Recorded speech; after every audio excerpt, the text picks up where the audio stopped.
यत्र नार्यस्तु पूज्यन्ते रमन्ते तत्र देवताः यत्र तास्तु न पूज्यन्ते सर्वा अस्त्रा फला क्रिया। अर्थात जहाँ स्त्रियों की पूजा होती है वहाँ देवता निवास करते हैं, और जहाँ स्त्रियों की पूजा नहीं होती, उनका सम्मान नहीं होता, वहाँ किए गए समस्त कर्म कार्य निष्फल हो जाते हैं। आज ये श्लोक मैं अपने देश की नारी शक्ति के लिए कह रहा हूँ, जहाँ उन्हें देवियों का सम्मान मिलता है, सम्मान दिया जाता है। लेकिन इसी देश में कुछ ऐसे दुशासन भी हैं जो इन्हें इंसान नहीं, व्यक्ति नहीं, बल्कि वस्तु समझते हैं। नमस्तुभ्यम, आप देख रहे हैं कैपिटल टीवी। मैं हूं आपके साथ अरुण कुमार। हमारा खास कार्यक्रम थर्ड आई देख रहे हैं आप। कश्मीर नरसंहार पर बनी फिल्म द कश्मीर फाइल्स के बाद अब अगली फिल्म द केरल स्टोरी बन रही है। जिस तरह से कश्मीर में जिहादियों, इस्लामिक आतंकियों की काली सच्चाई का पर्दाफाश हुआ और पूरी दुनिया ने फिल्म की सराहना के साथ साथ कश्मीरी हिंदुओं के साथ सहानुभूति दिखाई, वहीं मुस्लिमों को आईना दिखा दिया। अब सेम कहानी केरल की दिखाई जाएगी, जहां वामपंथियों और कांग्रेसियों की काली सच्चाई पर सनसनीखेज खुलासा होगा कि कैसे भारत को पाकिस्तान और तालिबान बनाया जा रहा है। पूरे केरल को ईसाई राज्य बना दिया गया है। अब यहां से इस रिपोर्ट को जरा ध्यान से सुनिए। द कश्मीर फाइल्स ने बॉलीवुड फिल्मों के जरिए एक नया ट्रेंड सेट कर दिया। कश्मीरी पंडितों पर हुए अत्याचार के बाद अब केरल में पिछले 10 वर्षों में 32,000 हिंदू लड़कियों के गायब होने और उसके पीछे आतंकवादी संगठन आईएसआईएस का हाथ होने की कहानी बड़े पर्दे पर उतारी जाएगी। ध्यान दीजिए, एक तरफ जहां कश्मीर में 4,000 हिंदू मारे गए, यहां केरल में 32,000 हिंदू लड़कियां गायब कर दी गई। उनके साथ क्या हुआ यह भी बताऊंगा। फिल्म का नाम द केरल स्टोरी रखा गया है, जिसे सुदीप्तो सेन डायरेक्ट करने वाले हैं। इसकी घोषणा की जा चुकी है। फिल्म में ह्यूमन ट्रैफिकिंग, आईएसआईएस द्वारा लड़कियों को उठाना, उनसे अपने आतंकी लड़ाकों का निकाह कराना, धर्म परिवर्तन कराना जैसे मुद्दे हैं। ये बातें फिल्म की हैं।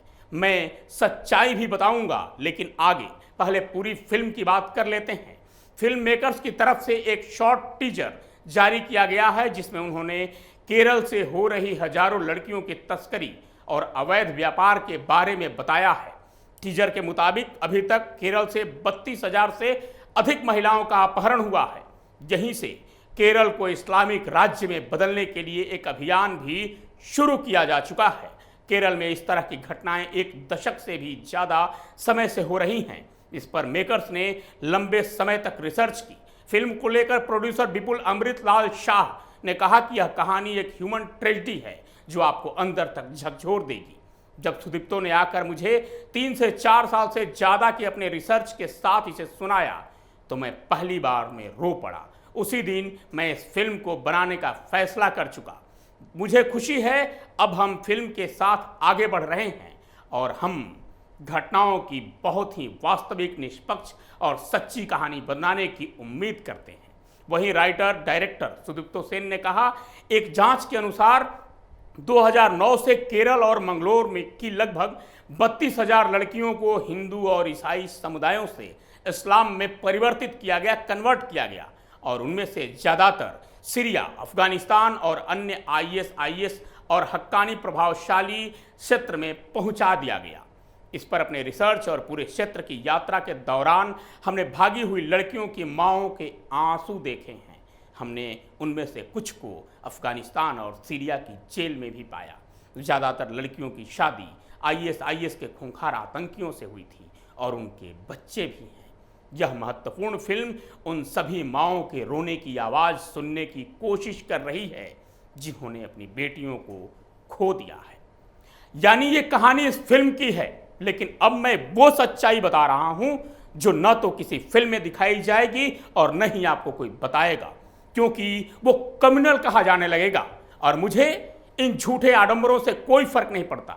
मैं बोलूंगा और डंके की चोट पर बोलूंगा, क्योंकि मैं तथाकथित सेकुलर के चोले से अपना मुंह नहीं छिपा सकता।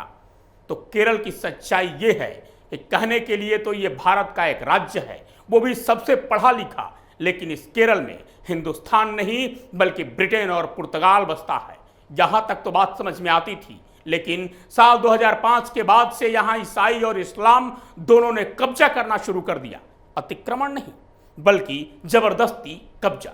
ईसाई और मिशनरीज पैसे के बल पर लालच देकर मिशनरीज स्कूल के नाम पर, अस्पताल के नाम पर, वहीं दूसरी तरफ इस्लामिक आतंकियों ने अपने जोर जबरदस्ती के बल पर जहां से हिंदू लड़कियों का अपहरण किया, जिन्हें समंदर के रास्ते मुस्लिम देशों और आतंकियों के देशों में भेजा गया, जहां उनके साथ क्या क्या हुआ ये मैं बता नहीं सकता।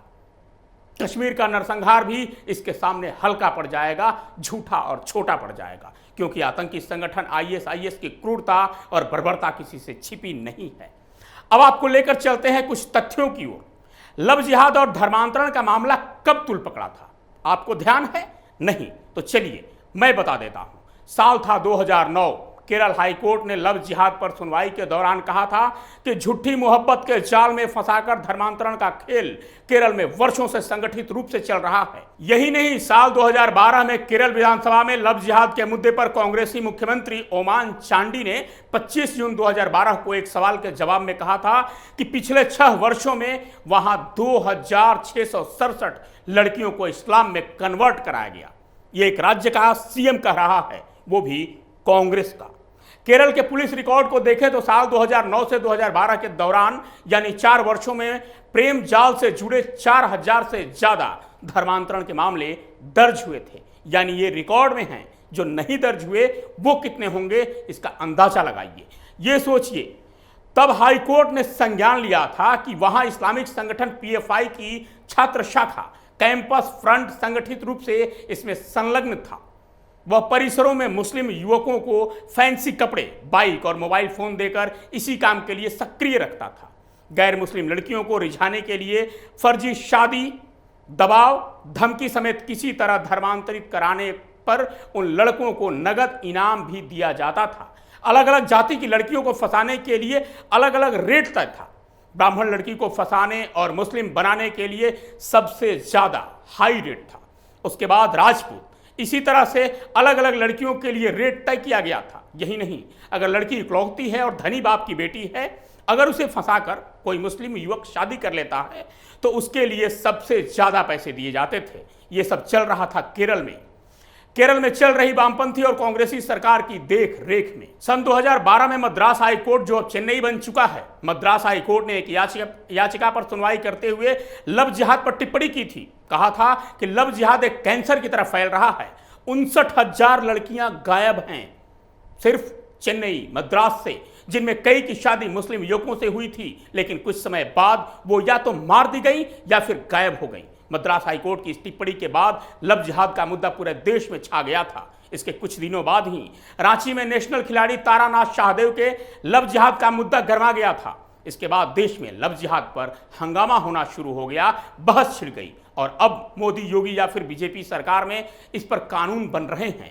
अब दूसरे केस की बात करते हैं। यह मामला केरल का ही था। जनवरी 2011 में एक हिंदू महिला ने केरल हाईकोर्ट में याचिका दायर की। एक मुस्लिम व्यक्ति पर धर्मांतरण कराने की कोशिश करने का आरोप लगाया। आरोपियों की पहचान 24 साल के फयास और 48 साल के सियाद के तौर पर हुई। ये दोनों एक दूसरे आरोपी मोहम्मद रियास नाम के एक व्यक्ति की मदद कर रहे थे। पीड़ित हिंदू महिला ने कहा था कि रियास ने उसे प्रेम जाल में फंसाकर सऊदी अरब ले गया। वहां से महिला को सीरिया ले जाकर इस्लामिक स्टेट यानी आईएसआईएस आतंकियों को बेचने की फिराक में था। यह खबर द हिंदू में छपी थी। हर चीज जो भी रिपोर्ट बता रहा हूं वो गूगल पर उपलब्ध है। इस मामले में पुलिस ने कहा था कि आरोपी रियास देश छोड़कर भाग गया, यानी पुलिस ने हाथ झाड़ लिया कि वो देश छोड़कर भाग गया। अब आपको बताते हैं कि होता क्या है। केरल में लड़कियों को लव जिहाद में फंसाकर शादी कर उसे विदेशों में बेच दिया जाता है। जो लड़की नहीं फंसती और घर परिवार से कमजोर होती है उसका अपहरण कर लिया जाता है, किडनैप कर लिया जाता है, बंदूक के बल पर उसे आतंकियों को बेच दिया जाता है। अब वहां क्या होता है ये सुनिए। उन लड़कियों के साथ हर रोज नया और दूसरा आतंकी निकाह करता है, फिर तलाक दे देता है। यानी शाम को निकाह और सुबह में तलाक। जो बड़ी लड़कियां होती हैं उन्हें नशे की गोली दी जाती है और जो छोटी होती हैं ना, उनके अंगों को बड़ा करने के लिए जैविक इंजेक्शन, ताकि वो समय से पहले तैयार हो जाए। इन्हें दांतों से काटा जाता है। कुछ समय बाद जब बिल्कुल कमजोर हो जाती हैं यूजलेस हो जाती हैं, तब इन लड़कियों को या तो समंदर में फेंक दिया जाता है या फिर बालू में गाड़ दिया जाता है। यही नहीं, इनके जिंदा शरीर को आग में पकाकर ये आतंकी अपने खूंखार जानवरों को खिला देते हैं।